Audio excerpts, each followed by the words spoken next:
Shedeur Sanders just silenced a disrespectful journalist in the most epic way possible. Some journalists thought it was the perfect time to take a cheap shot at Kevin Stefanski, and Shedeur Sanders wasn't having it. Did you like Kevin having the aggressiveness there, even backed up in your territory?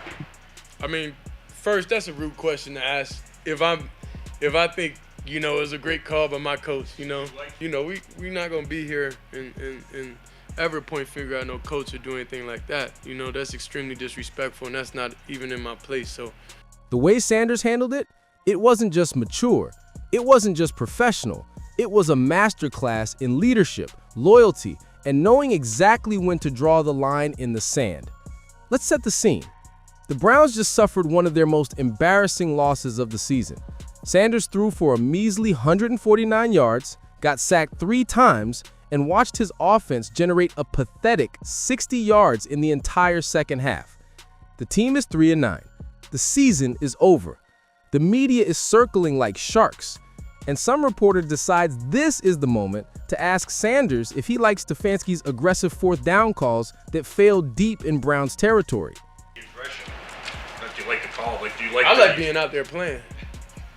so whatever that comes with, it comes with, That's a 22-year-old rookie showing more class and integrity than half the veteran quarterbacks in this league.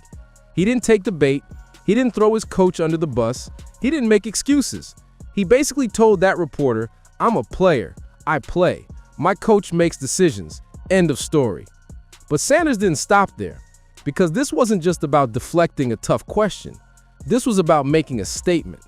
This was about showing every single person in that room, every teammate watching, every coach listening, that he's not the kind of quarterback who points fingers when things go wrong. Being out there, honestly, and I'm thankful that he trusts us as an offense to be able to go out there and be able to execute. Did we execute? No, we didn't. But, I'm just thankful that we have that trust. Sanders flipped the entire narrative.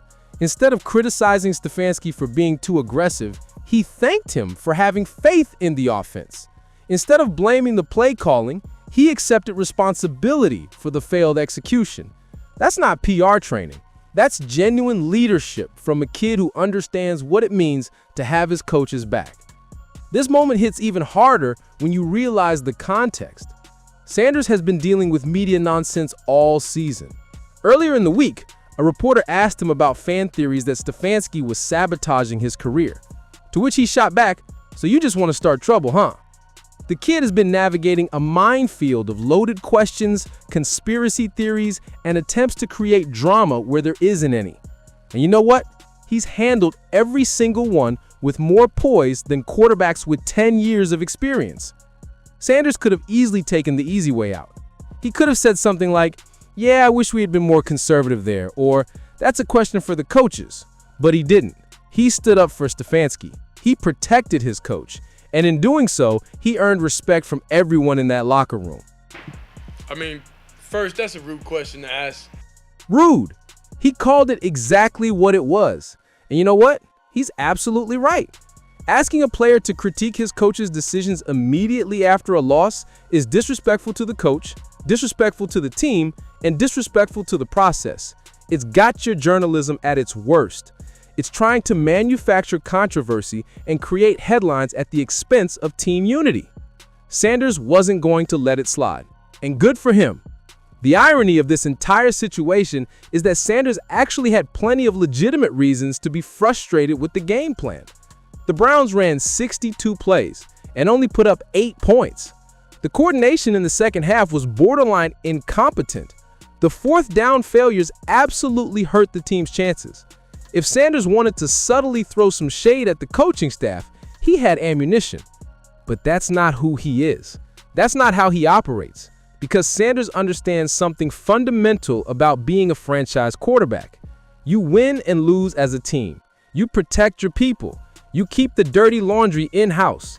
You never, ever give the media ammunition to create division within your organization. Life difficult in general, so that's not a big problem, I'll say, to me. When asked about the offensive line injuries and constant changes, Sanders didn't complain. He didn't make excuses. He put it in perspective with that simple statement: life is difficult in general. Football is hard. The NFL is harder. Deal with it and move forward. Like, as players and as teammates, we have to be able to gel with each other and be comfortable with each other in every situation. That takes time. That takes a lot of things. So, you know, this team is not going to be a microwave thing, you know. We're going to have sparks we're going to have here and there, but that's the mindset of a winner. That's the mindset of someone who's going to succeed in this league regardless of the circumstances. Now let's talk about the bigger picture here. Sanders has been under an absurd amount of scrutiny since entering the league. He's Deion Sanders' son, which means every move he makes gets magnified. Local media members like Tony Grossi have been critical of him, with Grossi previously saying Sanders is a developmental quarterback just like Dillon Gabriel. He's not a franchise quarterback. The expectations are sky high. The pressure is immense.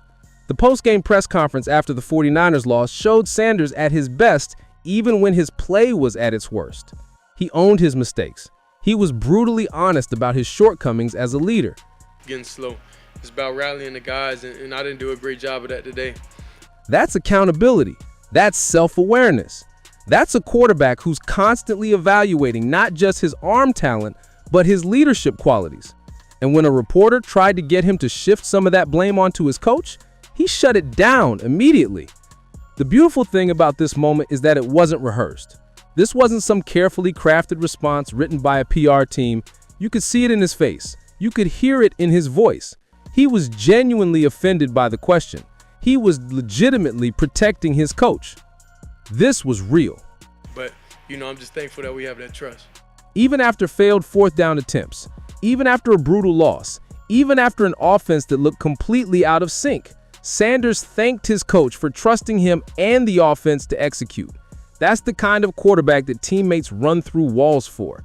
That's the kind of leader that coaches want to develop and invest in. Think about the alternative. Imagine if Sanders had taken the bait. Imagine if he'd said something like, "Yeah, maybe we should have punted there," or "I'm just executing the plays that are called."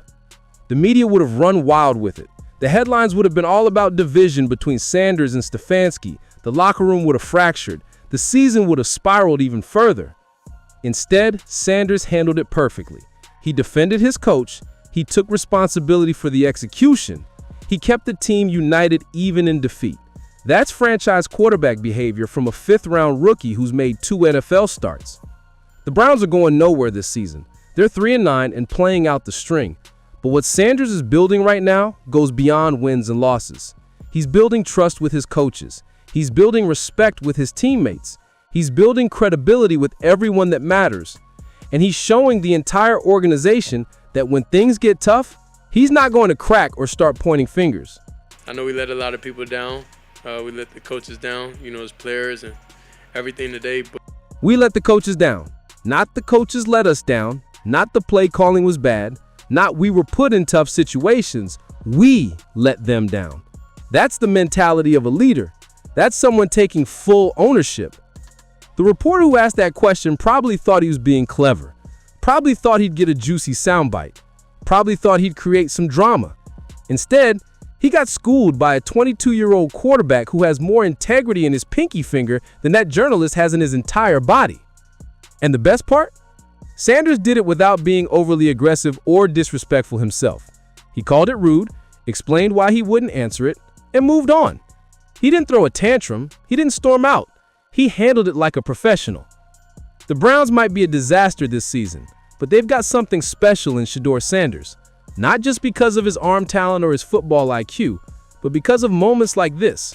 Moments where he stood up for his coach. Moments where he showed loyalty. Moments where he proved he's got the character to be a franchise quarterback. I feel like I failed them today. That's how Sanders ended his press conference, taking full responsibility, accepting the failure. And you know what he didn't do? He didn't blame anyone else. He didn't make excuses. And he sure as hell didn't throw his coach under the bus when some reporter tried to get him to. That's not just impressive, that's rare. That's the kind of leadership that separates good quarterbacks from great ones. And that's exactly why Cleveland should be excited about the future, even after a brutal 26-8 loss. Shedeur Sanders shut down a rude journalist, but more importantly, he showed everyone exactly what kind of quarterback and leader he's going to be. And that's worth more than any stat line.